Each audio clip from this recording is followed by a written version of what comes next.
time for the doubt, they counted me out, I'm getting it in, yeah. No time for no loss, I'm paying the cost, I'm in it to win, yeah. Refuse, mine it can't be diffused. If you ain't thinking the same, then we playing by different rules. You can't see the vision, we living at different views. Until we complete the mission, keep getting up, never snooze. I walked the mile in my shoes, had the mind of a fool, chasing diamonds and jewels. Trust me, I was confused. Started minding my business and used my mind as a tool. Ended up finding my purpose and found the time to get to it. They told me I couldn't do it, they told me I couldn't make it. They sold it, could never break it. That's sadly mistaken. I need a piece of the pie, I want it so bad I can taste it. They told me like Toby, keep on running, toes they gon' take a few to lose. Built to win, applied myself, I felt it in. No time for the doubt, they counted me out, I'm getting it in, yeah. No time for no loss, I pay for the cost, I'm winning to win, yeah. Refuse to lose, I'm built to. What's up, everybody? Welcome back to another episode of BWT. I'm your host, Teddy, and today we'll be recapping the series over the weekend between the Yankees and the Pirates.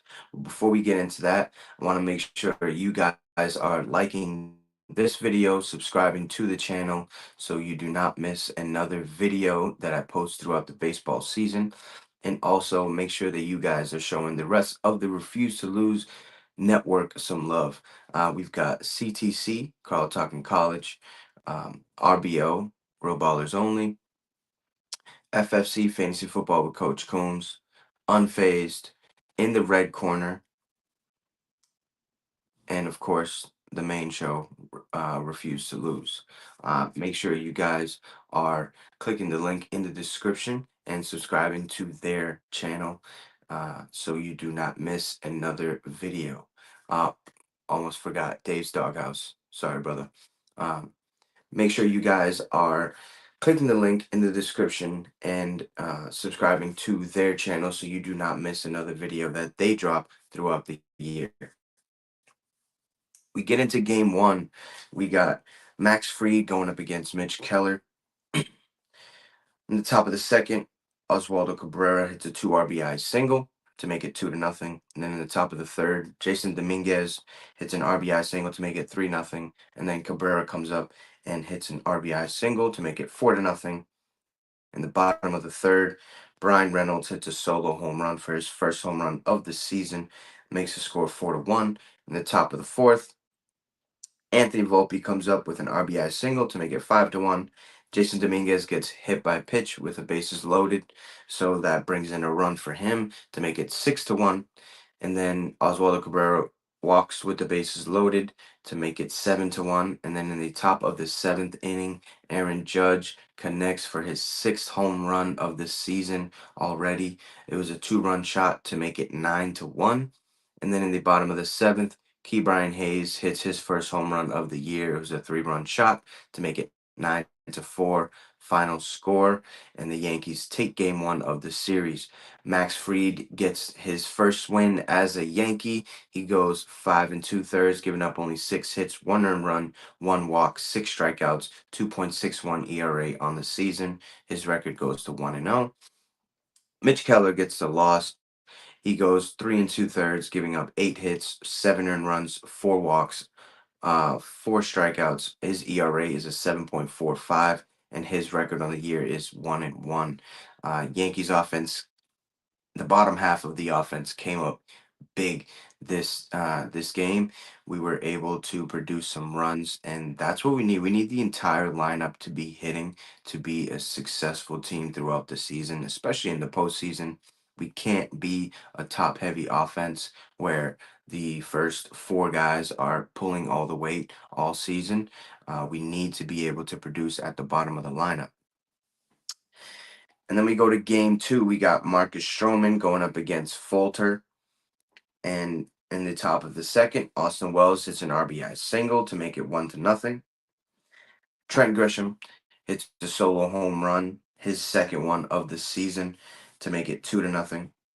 In the bottom of the fourth, Ke'Bryan Hayes hits an RBI double to make it 2-1. Then Emmanuel Valdez comes up with the bases loaded, hits a 2 RBI double to make it 3-2. And then Andy Rodriguez hits a ground ball for an RBI to make it 4-2 Pirates. And then in the top of the fifth, the very next half inning, Trent Grisham comes up with two runners on and hits his second home run of the game, third of the year, 3-run shot to make it 5-4. And then Anthony Volpe comes up with the bases loaded, hits a ball over O'Neill Cruz's head in center field to bring in all 3 runs.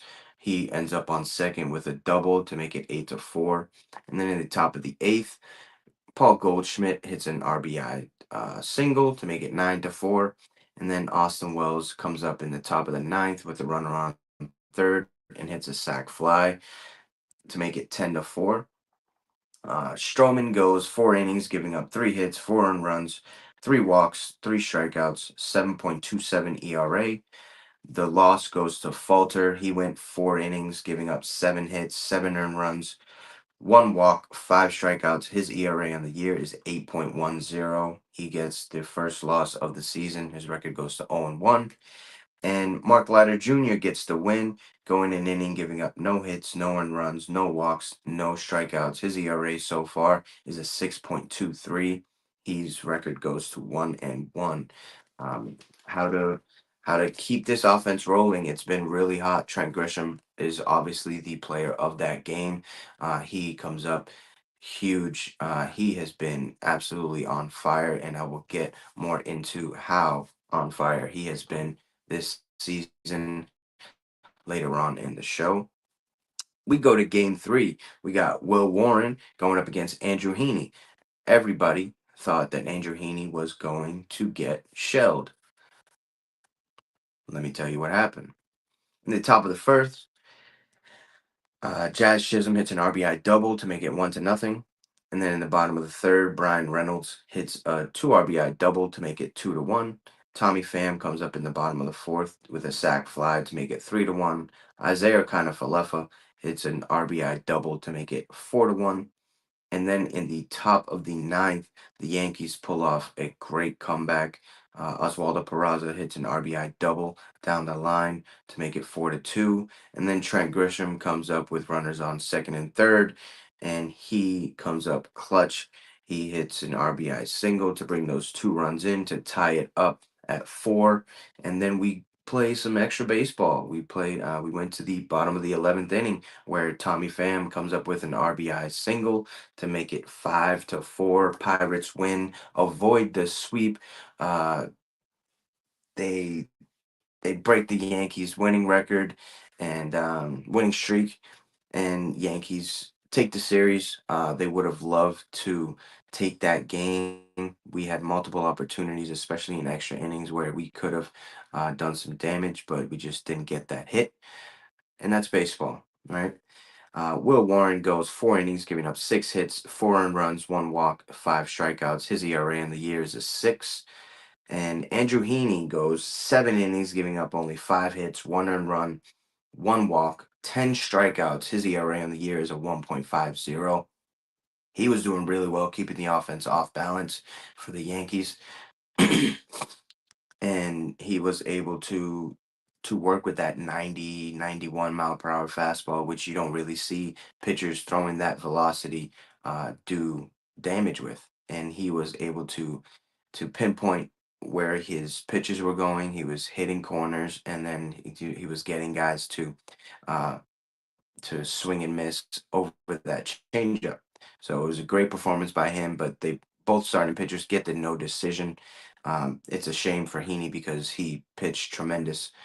The winning pitcher was Wentz. He goes an inning, giving up no hits, no earned runs, no walks, 2 strikeouts. His ERA on the year is 1.23, and the loss goes to Devin Williams.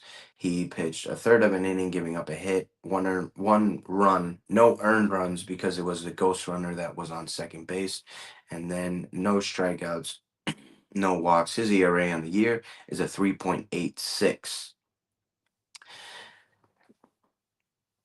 Now we go to the King of New York, the MVP for the Yankees of the series. And I said I was going to talk about Trent Grisham again later on in the show, and that's who the King of New York goes to this series.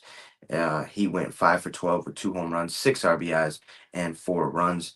His season so far is off to a very hot start. He's making the most of his opportunities. He played Friday and Saturday because Bellinger was out of the lineup due to a sore back. It really wasn't a big deal, but Boone wanted to get him off his feet. So Trent Grisham stepped up and he played very well. So far in the season, he's batting .455 with 3 home runs and 9 RBIs, with a majority of the success coming this weekend versus the Pirates. So it was a great weekend for him. I hope he continues to make the best of those opportunities that he's going to be getting. Some people in Yankee universe were saying that it wasn't the Soto trade, it was the Trent Grisham trade, because he also came over in that trade from the Padres with Soto. And right now, if you look, Trent Grisham has more home runs than Juan Soto, so it's something to poke fun at the Mets fans. So it's fun, Obviously, I would take Juan Soto over Trent Grisham, but right now, with production wise, Trent Grisham has been playing amazing. So you really can't blame Yankee Universe for cracking these jokes. We got a series coming up against the Tigers. I have a bet with my boy Carl for some Chipotle. It's going to be fun. I will be back Wednesday night after the series. Carl will be hopping on with me so we can recap the series together, and somebody will have the last laugh, right? So make sure you guys tune in to that episode. I will catch you guys on Wednesday night. Make sure you're here. Peace.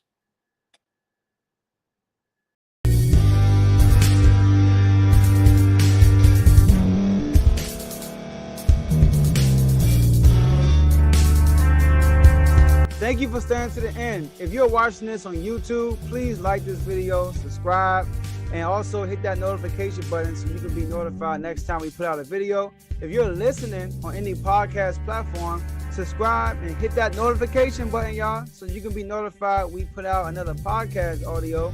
And last but not least, hit that share button. No matter what you're listening to or watching it, hit that share button and send it to somebody that you know that would love to watch this episode you just listened to. So once again, thank you for staying to the end, and we'll see y'all in the next episode.